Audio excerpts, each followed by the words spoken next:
नमस्कार, स्वागत है आप सभी का बायोम के इस खास एपिसोड में। आज हम लोग बात करने वाले हैं नीट कट ऑफ के ऊपर।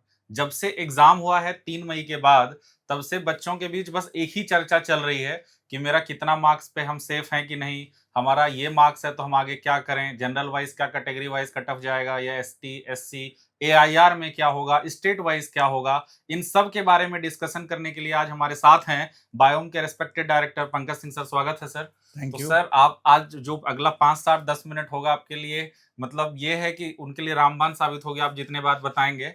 और सर प्रयास करेंगे कि आपके सारे डाउट का एक एक करके आंसर को क्लियर करें। तो सर हम लोग आज मेनली डिस्कशन करने आए हैं कि इस बार जो ट्रेंड देखा आपने पेपर का, आप भी सेंटर पे थे सर, तो क्या लगता है क्या होगा, और 23 24 25 से सर उसको रिलेट करके हम लोग थोड़ा देखेंगे। हाँ, इस बार का जैसा पेपर था पिछले बार 2025 के पेपर से बिल्कुल अलग था। हाँ, बट 24 और 23 का अगर पेपर देखा जाए तो थोड़ा मिलता-जुलता था।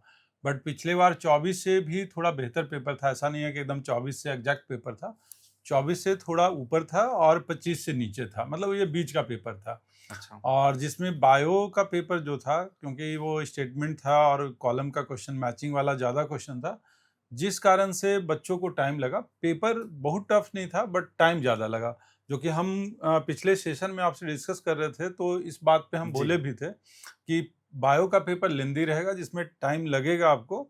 और अगर आप टाइम वहाँ पे कंट्रोल कर लिए तो फिर बायो और केमिस्ट्री में कभी टाइम घटेगा नहीं। जी, जी। और लगभग सेम वैसे वही ही पैटर्न यहाँ पे रहा है। पैटर्न रहा सर था। इस तरह का कुछ एफएक्यू भी हम लेके आए हैं, जो उनका है वो हम लोग लास्ट में देखेंगे। तो सर जैसे आप मतलब अगर हम देखें जिनका बच्चों का सपना है उधर पहुँचने का एम्स तक, तो सर इस झारखंड से हम लोग बात कर रहे हैं, रांची में हम लोग हैं, बायोम भी अपना रांची में ही है। तो सर यहाँ पर जो है मेनली 23, 24, 25 का हम लोगों के पास कुछ डेटा है सर। इसके हाँ, हिसाब से 26 का सर क्या प्रेडिक्शन होगा? देखिए 23 में जैसा डेटा पे दिख भी रहा है कि 23 में जनरल ओबीसी और ईडब्ल्यूएस कैटेगरी में 601 से 636 तक गया था, ये झारखंड स्टेट कोटा की बात करें अगर तो। और एससी में 435 तक गया था, एसटी में 314 मार्क्स तक गया था। और ये झारखंड का बता रहे हैं, ऐसा नहीं कि दूसरे स्टेट को रिलेट इसमें करने का ज़रूरत है। और 24 में ये 2024 वाले में 647 से लेकर 671 तक गया था, क्योंकि पेपर इजी था और भी कुछ केसेस था 2024 में। तो एससी में भी काफ़ी हाई गया था 511, और एसटी में 372 तक गया हुआ था। 2025 अगर देखते हैं तो पेपर क्योंकि 25 में टफ हुआ था, जिसके कारण से 519 से लेके 549 मार्क्स तक जो है वो जनरल ओबीसी और ईडब्ल्यूएस में गया हुआ था। और अगर आप एससी में देखते हैं तो 401 मार्क्स पे गया था और एसटी में 302 मार्क्स पे गया था। सर अभी रुक जाइए, 26 वाला भी नहीं बताइएगा, थोड़ा इनकी क्यूरियोसिटी रहने दीजिए। तो सर ये तो आप बता दिए, 26 वाला भी आपको बताएँगे अभी। लेकिन सर जो कॉलेज मिला था अपना, कॉलेज वाला भी सर थोड़ा-सा इनको बता दीजिए, जो सपना देखते हैं कि अगर हमको झारखंड में जाना है तो रिम्स में ही पहुँचना है, तो उस साल कैसे-कैसे था सर? हाँ, बिल्कुल, कल भी हम कुछ बच्चों से मिले तो कुछ पेरेंट्स का भी था कि रिम्स कितना तक मिल पाएगा। तो 2023 में 636 तक के मार्क्स वाले को रिम्स मिला था। अ, और 435 वाले को एससी में मिला था रिम्स, और 314 वाले को एसटी में गया था। 2024 में 671 गया था, क्योंकि काफ़ी हाई स्कोरिंग था, तो 671 वाले को रिम्स मिला था, जबकि एससी में 511 और एसटी में 372 मार्क्स वाले को एसटी में कॉलेज मिला था रिम्स। 2025 में क्योंकि पेपर टफ था तो 549 तक के बच्चों को रिम्स मिला था, और एससी में 401 और एसटी में जो है 302 मार्क्स वाले बच्चों को कॉलेज मिला था। अगर आप रिम्स में थर्ड राउंड तक अगर देखते हैं 2023 का डेटा से, तो रिम्स 636 पे मिला था, जमशेदपुर 625 पे मिला था, धनबाद 618 पे मिला था, हजारीबाग 612 पे मिला था, दुमका 605 पे मिला था, और पलामू जो है वो 601 पे। मतलब 2023 में 601 नंबर वाले बच्चों को भी कॉलेजेज मिला था। बट इस बार का सिचुएशन थोड़ा अलग होगा। क्यों? ये 2024 से और 2025 में क्या डिफरेंस है? 25 में तो पेपर ही टफ था, और 24 में क्या था कि ऑप्शनल क्वेश्चंस भी था, जी। 20 क्वेश्चंस ऑप्शनल था, और टाइम भी 20 मिनट ज़्यादा मिला हुआ था। तो बहुत सारे लोग कह रहे हैं कि 2024 की तरह वो मार्क्स जाएगा, 650 नंबर जाएगा। बट हमारा इससे थोड़ा अलग है, क्योंकि जब भी ऑप्शनल रहता है तो मार्क्स ज़्यादा हो सकता है, एक और भी रीजन था कि पेपर लीक वगैरह का जी, बहुत जी। हंगामा हुआ था उस साल 2024 वाले में। तो इस कारण से मार्क्स एग्जैक्ट 24 जैसा तो नहीं रहेगा, 24 से नीचे ही रहेगा तो थोड़ा हमेशा सा वो। सर ये पिटारा खोल देते कि क्या एक एक्सपेक्टेड हो सकता है, प्लस माइनस 10 तो चलेगा सर। हाँ, हाँ, बिल्कुल जी। एग्जैक्ट मार्क्स तो कोई नहीं बता सकता कि यही हाँ, मार्क्स हाँ। आएगा तो आपका जी, जी, बिल्कुल। कॉलेजेस मिल जाएगा। तो हम लोग 2026 में क्या एक्सपेक्टेड हो सकता है, जी, उसके लिए हम लोग अगले स्लाइड पे देखते हैं। जी सर। देखिए 2026 का जो कट ऑफ है, जो स्टेट पे झारखंड में हम लोग हैं, झारखंड की बात कर रहे हैं अभी हम लोग, तो जनरल, ओबीसी और ईडब्ल्यूएस में अगर कोई भी बच्चा 600 से लेके 610 मार्क्स तक अगर है, तो चांसेस है कि उसको झारखंड में कोई कॉलेज मिल ही जाना है। हाँ, ये हो सकता है कि फर्स्ट राउंड में नहीं मिले तो सेकंड में मिल जाएगा, थर्ड में मिल जी। जाएगा, बट चांसेस है कि मिल सकता है इतना पे। एससी में जो है वो 470 से लेके 480 तक के बीच में अगर है, तो चांसेस रहेगा कि आपको एससी कैटेगरी से झारखंड में कॉलेजेस मिल सकता है। और उसी तरह से एसटी में भी 360 से लेके 370 अगर मार्क्स है, तो चांसेस है कि मिल सकता है। और इसमें हो सकता है कि 5-10 मार्क्स बढ़ भी जाए, या फिर हो सकता है 5 मार्क्स 10 मार्क्स घट भी जाए, लेकिन अगर नियर बाई देखेंगे तो इसी के आसपास रहना तो चाहिए सर यहीं झारखंड में। पर एक क्वेश्चन रहेगा कि बहुत सारे ऐसे बच्चे हैं जो जनरल से हैं या ओबीसी से हैं या ईडब्ल्यूएस से हैं, ज्यादा इन्हीं को पकड़ते हैं क्योंकि ज्यादा बच्चे हैं। तो इसमें अगर वो अभी सर 450 से 500 के बीच अपना देख पा रहे हैं, उनके लिए ये मूवमेंट क्या कहता है, क्या डिसीजन लेना चाहिए सर? हाँ, देखिए पेपर इजी था, और अगर कोई बच्चा थोड़ा भी सीरियस होकर पढ़ाई किया होगा तो आराम से 450-500 नंबर ला सकता है।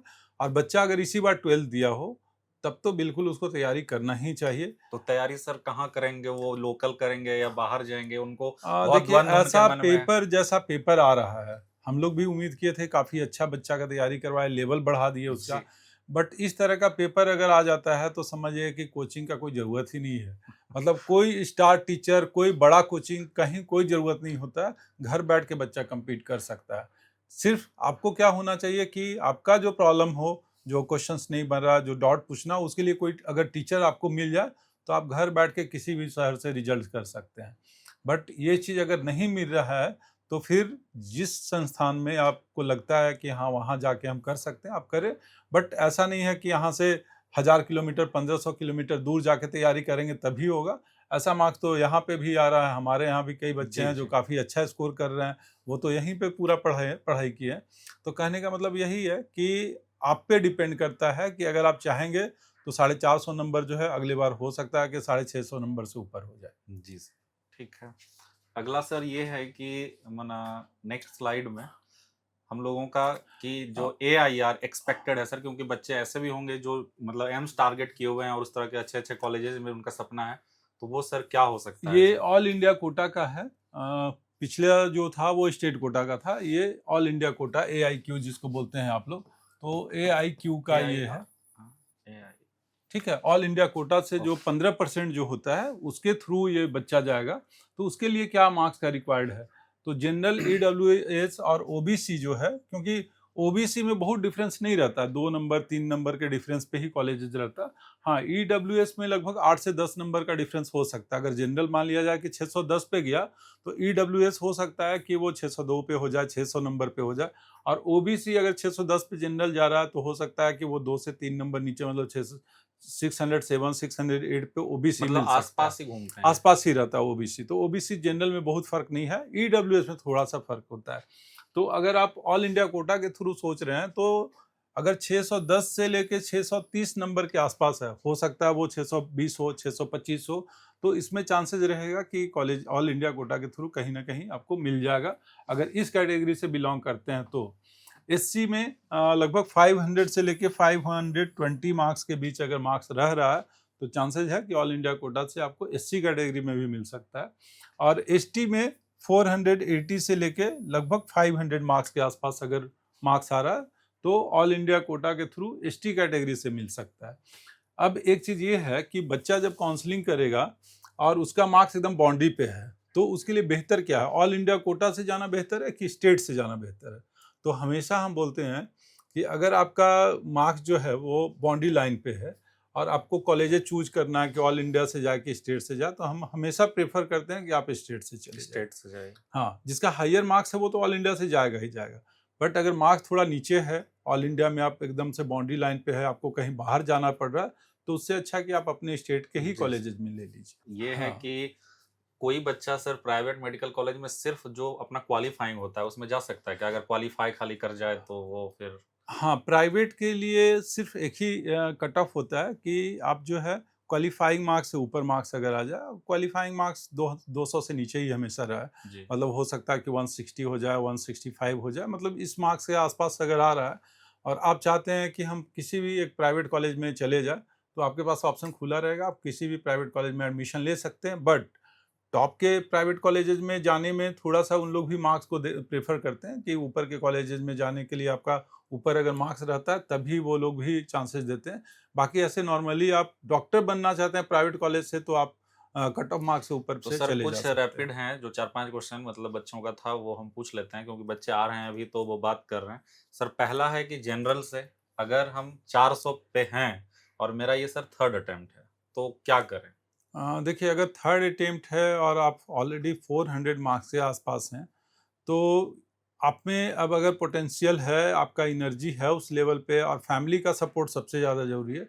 अगर फैमिली सपोर्ट कर रही है कि नहीं तुमको एक चांस लेना चाहिए, तो सोच सकते हैं। नहीं तो हमारे हिसाब से उन बच्चों को कोई ना कोई और सराउंडिंग में भी बहुत सारा ऑप्शन है। जी आप सीयूईटी भर लीजिए, एग्रीकल्चर कर लीजिए, वेटनरी कर लीजिए, बायोटेक्नोलॉजी कर लीजिए, मतलब कोई भी मतलब टेक्निकल एक प्लान एजुकेशन बी के लेके साथ जा हाँ, सकते हैं। साथ-साथ जाना चाहिए। जी सर। मतलब आप लगे हुए हैं, 3 साल में आप 400 मार्क्स ला रहे हैं और नीट जैसा एग्ज़ाम का कोई लेवल पता नहीं रहता कि कब टफ आ जाएगा, कब जी ईज़ी हो जाएगा। इस बार पेपर ईज़ी आ गया, आप उस लेवल पे तैयारी किए, अगले बार पता चला टफ आ गया। टफ आ गया तो आपका तो चेंज हो जाएगा सारा। तो इसलिए हमेशा ही बी प्लान को लेके चलना चाहिए, लेके कभी चल। भी ए पे फिक्स नहीं होना चाहिए। सर दूसरा ये था कि जैसे कुछ बच्चे हैं पहला अटेम्प्ट में उन्होंने 200 फिर सेकंड में 25 वाले में वो मना बैठे तो 400 और इस बार 500 तक पहुंचे हैं तो उनको तो लग रहा है कि वो बढ़ रहे हैं लेकिन वो कट ऑफ से हर बार थोड़ा दूर रह रहे हैं सर अब ये बच्चे क्या करें फिर? देखिए, इसका कारण एक ये भी है कि बच्चा सिर्फ पढ़ाई करता है हाँ कि सब्जेक्ट अच्छा कर ले। पिछले बार फिजिक्स टफ आ गया, पूरा साल फिजिक्स करवा रहा है बच्चा। टीचर्स भी, बच्चा भी सारा फिजिक्स में लगे हुए हैं। तो फिजिक्स तो थोड़ा अच्छा हो गया, बट इस बार तो बायो में ही टाइम ज़्यादा लग गया।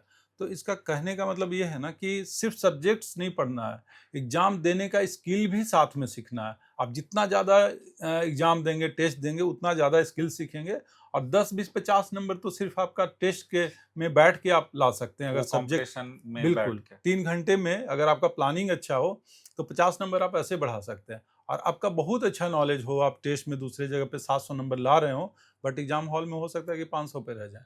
तो ये ज़रूरी है कि एग्ज़ाम का स्किल भी सीखना है कि कैसे एग्ज़ाम देना है। अपीयर कैसे करें हाँ, और किस सिचुएशन में कैसा हैंडल बिल्कुल करें हैंडल अपने आप कैसे करें सिचुएशन। तो कुल मिलाकर यही था चीजें और सर जो है बता ही दिए सारी बातों को आप लोग जो है अच्छे से अब इन बातों को दोबारा सुनिए सर को क्वेश्चंस पूछे सर ने आंसर बताया और वो स्लाइड आप दोबारा देखिए कि आप उसके आसपास हैं कि नहीं झारखंड वाला आपको मिल सकता है कि नहीं मिल सकता है या एआईआर के थ्रू हैं आप वहीं टारगेट है तो उसमें क्या हो सकता है एक चीज़ और भी इसमें ज़रूरी चीज़ जी जो सर है कि हमेशा हाँ, बच्चा को ये होना चाहिए कि मान लिया अभी 12th ही दिया है और वो कुछ मार्क्स से छूट रहा है, तो ज़रूर से कोशिश करना चाहिए। बट अगर आप कई बार चांसेस ले चुके हैं और तब भी आप मार्क्स नीचे ही आ रहा है, तो ज़रूर से हमने जो प्लान बी बताया कि प्लान बी पे ज़रूर से कोशिश कीजिएगा। और देखिए, कोचिंग और टीचर्स के कारण से रिजल्ट्स नहीं होता है सिर्फ। अगर और आज के पेरेंट्स में सबसे ज़्यादा जो प्रॉब्लम है ना कि वो बच्चा कोई टॉप कर गया कहीं किसी भी सिस्टम से, कोई भी कोचिंग से, अब दौड़ पड़े उसी के पीछे कि हाँ, हमारा बच्चा तो वहीं पढ़ेगा। आपका बच्चा का लेवल और उस बच्चा का लेवल जो टॉप किया, दोनों में काफ़ी अंतर होगा। तो बच्चा का लेवल के हिसाब से कोचिंग सेट करना चाहिए कि बिल्कुल जहाँ पे वो ज़्यादा फ़ैमिलियर हो। अब उस भीड़ में जहाँ पे टॉपर ही बच्चा रहेगा 10, उसमें आपका बच्चा जाएगा तो उस तो कहीं कुछ पूछ ही तो नहीं सर एक पाएगा। मेरा यहीं से क्वेश्चन है कुछ बच्चों से बात किए तो अदर मतलब हम वैसे वो नहीं कर रहे हैं लेकिन उनका था कि बैच का साइज बहुत रहता है 200 250 बच्चे बैठते हैं तो वैसे में और यहाँ पे जो है थोड़ा सा अंतर क्या है जैसे अपने बायो देखिए, में एक रहता है कि अलग से डॉट काउंटर्स लगाए रहते हैं, बच्चा 250 पढ़ा रहे हैं, तो कभी भी बच्चा कम्युनिकेट नहीं कर पाएगा टीचर से और उसमें हो सकता है 10 बच्चा अच्छा हो तो आगे का बेंच ले लिया और टीचर्स का भी फोकस तो उसी पे रहेगा। तो पीछे वाला बच्चा तो सिर्फ क्लास में जा रहा है, बैठ रहा है, फिर घर जा रहा है, हॉस्टल जा रहा है, तो इससे कोई फ़ायदा होना नहीं जी है। तो बेहतर ये है कि जहाँ पे थोड़ा छोटा बैच हो, स्टैंडर्ड बैच 60 70 80 तक हो सकता है, बट 200 250 तो बिल्कुल नहीं हो जी सकता है। जी तो ऐसे जगह से तो आपको बचना भी पड़ेगा कि इतना मास में आप पढ़ा रहे हैं बच्चे को सिर्फ इसलिए क्योंकि उनके यहाँ से 2-4 बच्चे टॉप कर गए थे। आपका बच्चा का लेवल देख लीजिए, अगर वैसा बच्चा है तो भेज सकते हैं। बट ऐसे हमें नहीं लगता है कि उस लेवल एक लेवल से नीचे बच्चा है तो उसको आप वहाँ पे भेज के बहुत अच्छा करवा पाइएगा। वैसे बच्चे को ही प्रॉब्लम होता है उस जगह पे। तो सर आप अपने तरफ से क्या एक मोटिवेशन मंत्र देना चाहेंगे जो बच्चे थोड़ा नहीं कर पाए उनके लिए और जिनका आसपास रह रहा है उनके लिए, दोनों ही केस के लिए सर? देखिए, सबसे पहला चीज़ तो हमारा पेरेंट्स से रहता है कि बच्चा का पोटेंशियल ज़रूर से चेक कीजिए और उन्हें कोई भी ज़ोर ज़बरदस्ती से किसी भी फील्ड में करियर बनाने के लिए नहीं भेजिए। सब्जेक्ट इंटरेस्ट बच्चा का है तो उसे ज़रूर से भेजिए। और बच्चों का भी ये है कि अगर आपको है कि हमको बायो लेना है, हमको डॉक्टर बनना है, तभी इस फील्ड में आना है क्योंकि ये तो अभी शुरू की जर्नी है। और ये जर्नी काफ़ी लंबी है, 7 जी साल 8 साल की जर्नी रहेगी। तो बिना मोटिवेशंस का आप इतना लंबा जर्नी में नहीं जा सकते हैं। तो बेहतर ये है कि सब्जेक्ट्स भले ही कम जानते हों, एकेडमिक में थोड़ा-सा वीक हों, कोई दिक्कत नहीं है। सब्जेक्ट्स पढ़ के सीखा जा सकता है, बट आपके अंदर जो कॉन्फिडेंस रहेगा ना, उसी से एग्ज़ाम क्वालिफ़ाई किया जा सकता है। और सर जो बायो में नहीं पढ़े हैं और उन बच्चों का स्कोर ठीक ठाक आ रहा है लेकिन उनको काउंसलिंग रिलेटेड या कॉलेज रिलेटेड कुछ वैसा कंफ्यूजन है तो फिर बायोम का ऑफिशियल नंबर हाँ, पे या मिल बायोम तो सकते हैं आके? कभी ये नहीं चेक करता है या फिर आप देखे होंगे कि सेंटर पे भी हम लोग जी जाते हैं तो कभी भी एक रिसेंटली सेंटर का बात बता रहे हैं कि वहाँ पे कुछ बच्चों को दिक्कत हुआ था वो, तो हमारे टीचर्स कुछ थे जो कि उनको कोऑपरेट किए, वो ये नहीं पूछे कि बायोम का है कि बाहर का। तो हमेशा हम लोग सारे बच्चे के लिए अवेलेबल हैं, बायोम का सिर्फ बच्चा नहीं है। अगर किन्हीं को काउंसलिंग में कोई दिक्कत हो रहा है, पूछना है कुछ भी, हमारे ऑफिस में आके विजिट करके वो पूछ सकते हैं। इसके लिए हमारे तरफ से सारा फ्री रहता है, मतलब जी कोई जी चार्जेस नहीं रहता है। जैसे बहुत सारे काउंसलर रहते हैं कि हम आपको काउंसलिंग करा दें, ₹1 का ज़रूरत नहीं है। हम तो सीधा बोलते हैं, एक पैसा नहीं देने का ज़रूरत है। हमारे यहाँ सारा सिस्टम बना है जो कि फ्री ऑफ कॉस्ट वो आपको आप तो सर मिलेगा। सेशन भी करते ही हैं वहाँ पे हाँ, ब्रांच में? सेशन लेते हैं, हमारा ब्रोशर आप ले लीजिए, उसी से सारा चीज़ हो जी जाएगा। नहीं तो ये सारा चीज़ है और सर ने सब कुछ आपको क्लियर कर दिया, बिल्कुल भी परेशान मत होइए। कभी भी किसी भी तरीके का आपके मन में संशय, दुविधा हो, मार्क्स कम है, उस पे बात करनी हो या मार्क्स आपका अच्छा है, आगे क्या कर सकते हैं या क्या होगा, उस पे बात करनी हो, आप बायोम आइए, बायोम विज़िट करिए, हम लोग आपके साथ खड़े हैं और उम्मीद करते हैं कि आपके लिए अच्छा ही कुछ होगा और सभी को all the best, all the मिलते हैं। बेस्ट।